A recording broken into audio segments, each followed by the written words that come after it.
Isang mapagpalang umaga sa ating lahat, mga kapatid ko kay Kristo, mula sa The Solid Rock Morning Devotion. Isang kagalakan na muli tayo ay makapagbulay-bulay sa salita ng Panginoon sa umagang ito. Mga ilang minutong pagpubulay-bulay ng mga salita ng Panginoon upang papurihan at sambahin ang ating Panginoong Hesukristo. Sa bawat pagbulat ng ating mga mata sa bagong araw, isang paalala ang hatid ng Diyos na kahit anuman ang dumating na unos, siya ay ating matatag na sandigan. Sa mundo na puno ng pagbabago, kaguluhan at kawalang katiyakan, napakahalagang malaman kung saan tayo nakatayo. Ang The Solid Rock Morning Devotion, ito ay paalala na ang ating pananampalataya ay dapat nakatayo sa matibay na pundasyon, at yun ay walang iba kundi si Hesukristo. Tulad ng sinabi sa Mateo 7:24 hanggang 25, na ang bawat nakikinig sa aking mga salita ay nagsasagawa nito ay tulad ng isang taong matalino na nagtayo ng bahay sa ibabaw ng bato. Bumuhos man ang ulan, bumaha man, at humangin ng malakas, hindi ito gumuho. Ang The Solid Rock ay sumisimbolo sa katatagan, sa tiwala, at sa katiyakan ng pag-ibig ng Diyos. Kapag ang ating buhay ay itinayo sa Kanya, hindi tayo madaling matinag ng mga problema, tukso o takot. Maaring yumanig ang ating paligid, ngunit nanatiling matatag ang ating pananampalataya sapagkat ang ating pundasyon ay si Hesukristo. Kaya sa ating morning devotion ngayong umaga, mga kapatid ko kay Kristo, ay ayayahan natin ang presensya ng Diyos sa ating puso.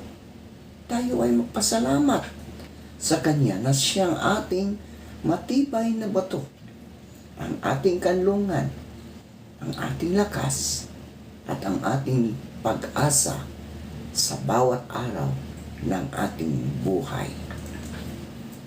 Ang ating pong pagninilayan o pagbubulayan ngayong umaga, mga kapatid ko kay Kristo, ay matatagpuan sa Kawikaan, Kabanata 9, talatang 10. Ito po ang sinasabi: ang paggalang at pagsunod kay Yahweh ay pasimula ng karunungan.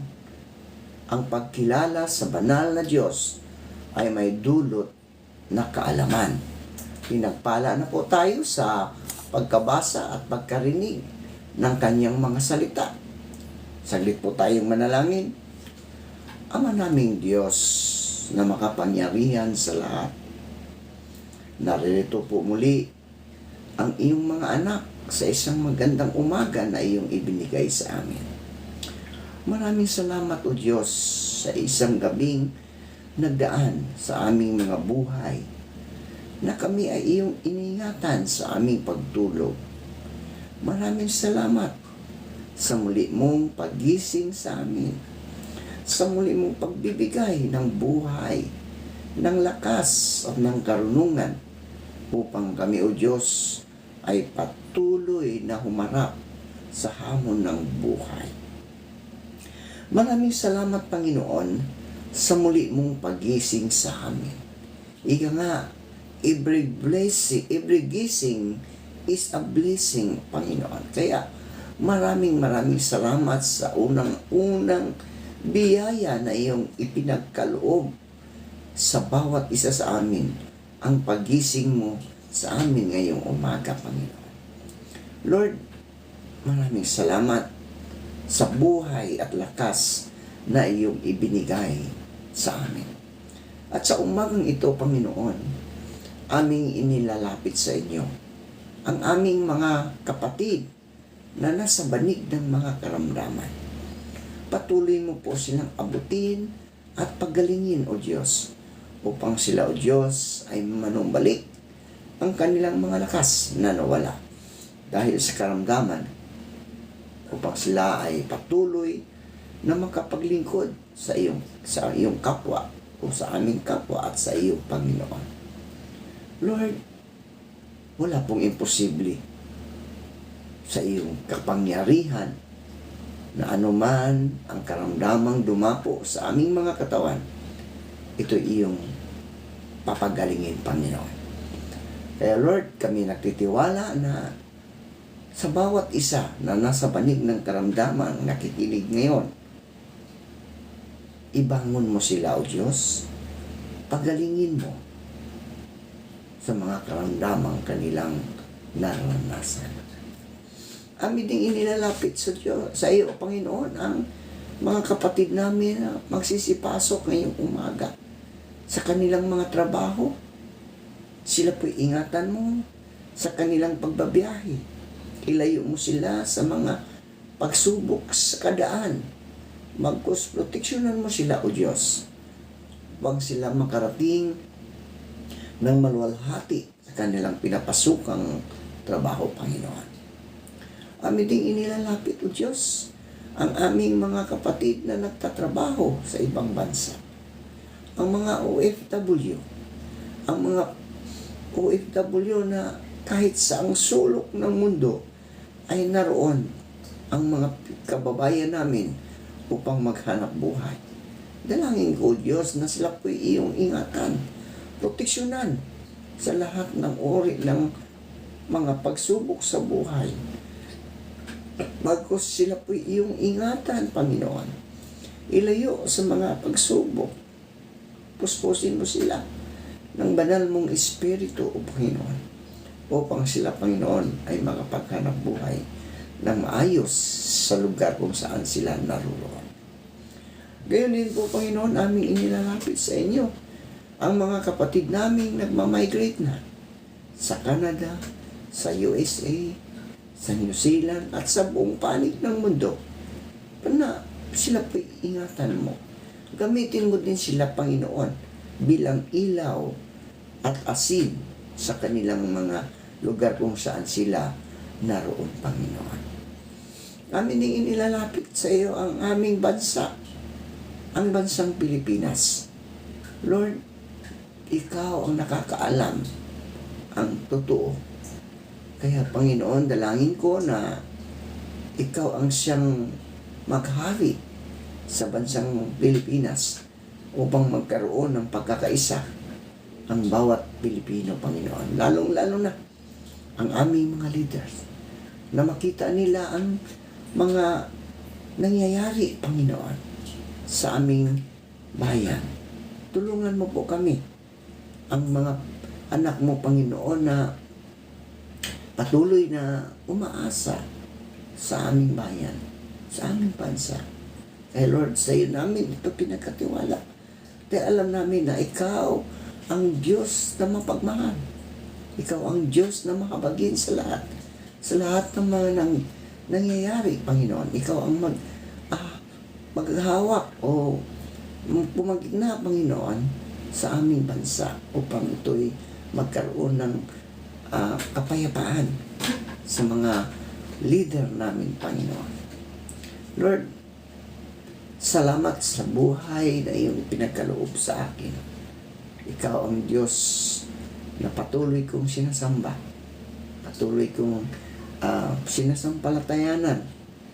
Dahil ikaw ang siyang nagbibigay lakas sa bawat isa sa amin.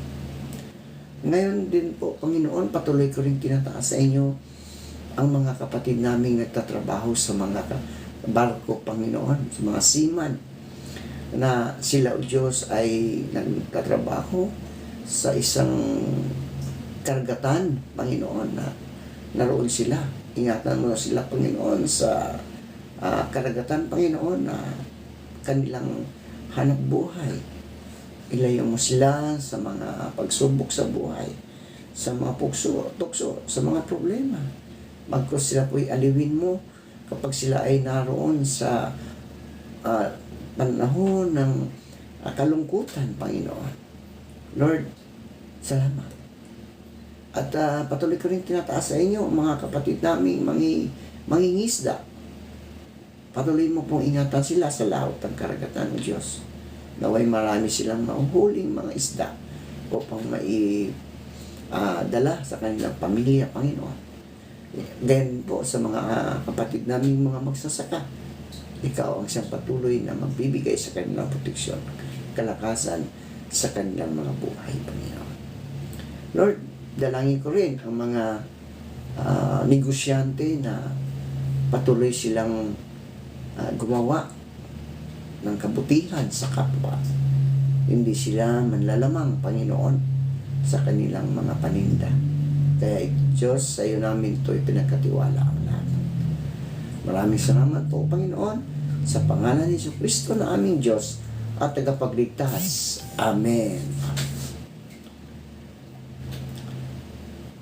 Ang karunungang buhay ay hindi lamang kaalaman na nakukuha sa pag-aaral, karanasan o pakikinig sa payo ng iba. Yan.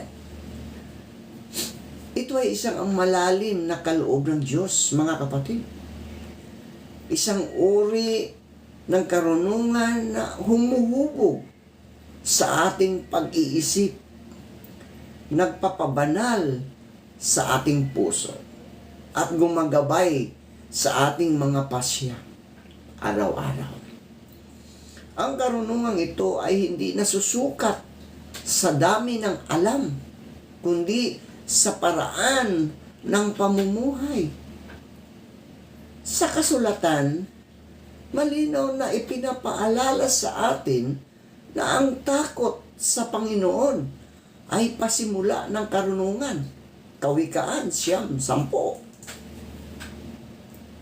Ang talatang ito mula sa Kawikaan na 10:10 ay isang malalim na makapangyarihang paanyaya sa bawat mananampalataya na suriin ang pundasyon ng kanyang buhay. Hindi nito sinasabi na ang karunungan ay nagsisimula sa talino, sa karanasan, o sa tagumpay, kundi sa takot sa Panginoon. Ang takot na ito ay hindi takot na puno ng pangamba, kundi isang banal na paggalang, lubos na pagsuko, at tapat na pagsunod sa Diyos. Ang takot sa Panginoon, mga kapatid, ay pagkilala na ang Diyos ay may pinakamataas na kapangyarihan at karapatan sa ating buhay. Ito ay ang kusang pagyuko ng ating puso sa kanyang kalooban. Kapag ang Diyos ang sentro ng ating pag-iisip, mga kapatid, at pamumuhay, saka pa lamang nagiging malinaw ang ating direksyon. Marami ang marunong sa mata ng mundo, ngunit naliligaw pa rin. Naliligaw pa rin. Sapagkat ang kanilang karunungan ay hiwalay sa Diyos. Ngunit ang taong may takot sa Panginoon, mga kapatid, ay may matibay na gabay ang kanilang mga salita. Sinasabi rin sa talata, ang pagkakilala sa banal ay kaunawaan. Ang tunay na pagkaunawa ay hindi lamang pag-alam ng tama at mali, kundi ang pagkilala kung sino ang Diyos at kung sino tayo sa harap niya. Habang mas nakikilala natin ang Diyos, mga kapatid, ang kanyang kabanalan, pag-ibig at katapatan, mas nagiging malinaw ang ating layunin sa buhay. Ang kaunawaang ito ay hindi basta impormasyon pumasok sa isip, kundi katotohanang bumabago ng ating mga puso. Ang mensahe ng Kawikaan 10 ay isang hamon laban sa pagmamataas. Madalas, iniisip ng tao na sapat na ang sariling talino upang magtagumpay. Ngunit paulit-ulit na ipinapakita ng buhay na ang karunungan na hiwalay sa Diyos ay nauuwi sa pagkasira. Ang tunay na karunungan ay may kasamang pagpapakumbaba. May kasamang pagpapakumbaba. Ang pag-amin na kailangan natin ang Diyos sa bawat pasya, sa bawat hakbang, at sa bawat pangarap. Sa gitna ng mga pagsubok at kaguluhan ng mundo, mga kapatid, no? Ang takot sa Panginoon ang nagiging sandigan ng matatag na pananampalataya. Kapag ang tao ay may takot sa Diyos, hindi siya basta-basta nadadala ng takot sa tao, sa sitwasyon, o sa hinaharap. Alam niyang ang Diyos ang may hawak ng bukas. Kaya't kahit may luha at sakit, may kapayapaan pa rin sa puso. Sapagkat ang buhay ay nakaangkla, no? Sa karunungan ng Diyos. Ang Kawikaan 10 ay paalala na ang tunay na karunungan ay hindi hiwalay sa pananampalataya. Ang karunungang ito ay humahantong sa buhay na may kabuluhan, buhay na may kabanalan, pag-ibig at pag-asa. Naway piliin natin araw-araw ang takot sa Panginoon, mga kapatid. Sapagkat dito nagsisimula ang karunungang umaakay, hindi lamang sa tagumpay, kundi sa buhay na ganap at walang hanggan. Ibig sabihin, ang tunay na karunungan ay nagsisimula sa tamang ugnayan sa Diyos. Ng tamang ugnayan sa Diyos. Kapag kinilala natin ang Diyos bilang sentro ng ating mga buhay, mga kapatid, saka lamang nagiging malinaw ang ating direksyon. Ang taong may karunungang buhay ay marunong makinig. Hindi lamang sa tinig ng tao, kundi higit sa lahat sa tinig ng Diyos. Ang karunungang buhay ay nahuhubog sa gitna ng mga pagsubok. Hindi ito laging dumarating sa mga sandali ng tagumpay, kundi sa kadalasan ay isinilang sa sakit. No? Sa sakit, pagkabigo, at paghihintay. Sa bawat luha, may aral. Sa bawat pagkadapa, may paanyaya ang Diyos na tayo'y bumangon at mas matatag. Ang marunong ay hindi yaong hindi nagkakamali, mga kapatid, kundi yaong natututong magpakumbaba at tumanggap ng pagtutuwid. May pagkakaiba ang karunungan ng sanglibutan at ang karunungan ng Diyos. Ang karunungan ng sanglibutan ay madalas nakatuon sa pansariling kapakinabangan. Kaya nagkaroon ng mga corruption, no? Nagkakaroon ng pagdaraya, no? So, kung ang karunungan ng sanglibutan ang ating sentro, mga kapatid, hindi malayo na tayo ay mandaya.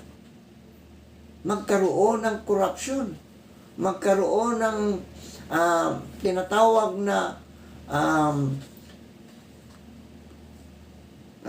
tawag doon, flood control na patuloy na issue ngayon, mga kapatid, no? Kaya ang marunong ay hindi yaong hindi nagkamali, kundi yaong natutong magpakumbaba at tumanggap ng pagtutuwid. May kapagkakaiba ang karunungan, di ba? Di ba? Ang karunungan ng sanlibutan madalas nakatuon sa pansarili, pakinabangan, personal interest. Kaya pumapasok sa isang posisyon na talaga namang may mga personal interest ang kanilang tinatahak. Kung aangat, mananalo at kilalanin. Ngunit ang karunungan ng Diyos, mga kapatid, no? Ito ang pinakamaganda. Ang karunungan ng Diyos ay nagtuturo ng pagpapakumbaba, paglilingkod ng tapat sa mga nasalaylayan ng ating lipunan, at pagsasakripisyo. Di ba? Sa mata ng mundo, kahinaan ang magpatawad at magmahal sa kaaway. Ngunit sa mata ng Diyos, mga kapatid, ito ang tunay na lakas. Ang karunungang buhay ay nakikita sa paraan ng ating pakikitungo sa ating kapwa. Ang taong marunong ay marunong pumili ng salita, nakapagpapagaling at hindi nakasisira. Marunong siyang maghintay bago kumilos, mag-isip bago magsalita, at manalangin bago magpasya. Alam niyang ang galit ay hindi kailanman nagbubunga ng katuwiran, at ang pag-ibig ay laging daan patungo sa kapayapaan. Higit sa lahat, ang karunungang buhay ay lubos na nahayag kay Hesukristo. Siya ang karunungan ng Diyos na nagkatawang tao. Sa Kanya nakita natin ang halimbawa ng buhay na may layunin, na may pagsunod at ganap na pag-ibig. Ang Kanyang krus ay tila kamangmangan sa sanlibutan. Ngunit sa mga sumampalataya, ito ay kapangyarihan at karunungan ng Diyos. Sa pagsunod kay Kristo, natututo tayong mamuhay hindi para sa ating sarili, hindi para sa ating sarili, kundi para sa kalooban ng Ama. Sa ating araw-araw na pamumuhay, mga kapatid, hinihiling sa atin ng Diyos na piliin ang karunungang buhay. Sa gitna ng ingay ng mundo, naway piliin nating makinig sa Kanya. Sa harap ng maraming pagpipilian, naway piliin natin ang tama kaysa mali. At sa bawat hakbang, naway mamuhay tayo na may takot sa Diyos, pag-ibig sa kapwa, at pananampalataya na ang tunay na karunungan ay laging umaakay sa buhay. Buhay na ganap, makabuluhan, at walang hanggan. Manalangin tayo. Panginoong Hesus, marami pong salamat sa pagpasok ng bagong taong ito. Kami po ay lumalapit sa iyo na may pusong punong-puno ng pasasalamat. Salamat po, Panginoon, sa bawat biyaya, sa bawat pagsubok, at sa bawat aral na iyong ibinigay. Salamat sa buhay, kalusugan, pamilya, kaibigan at sa mga pagkakataong nagpatibay sa aming pananampalataya. Salamat din po sa iyong walang hanggang pag-ibig na hindi nagbabago sa kabila ng aming pagkukulang at kasalanan. Sa bawat hakbang namin, salamat sa paggabay at sa pagprotekta sa amin mula sa panganib. Salamat po sa mga panalo at sa mga pagkatalo, sapagkat lahat ng ito ay nagturo sa amin ng kababaang loob at pagtitiwala. Marami mong salamat, O Diyos, sa iyong walang hanggang pag-ibig na iyong ibinigay sa iyong mga anak. Pagpalain mo po ang lahat ng nakikinig sa iyong mga salita at isinasabuhay. Ingatan mo po sila, O Diyos, at ikaw ang siyang maging sentro ng kanilang mga buhay. Maraming salamat po sa pangalan ni Jesucristo na aming Diyos at tagapagligtas. Amen.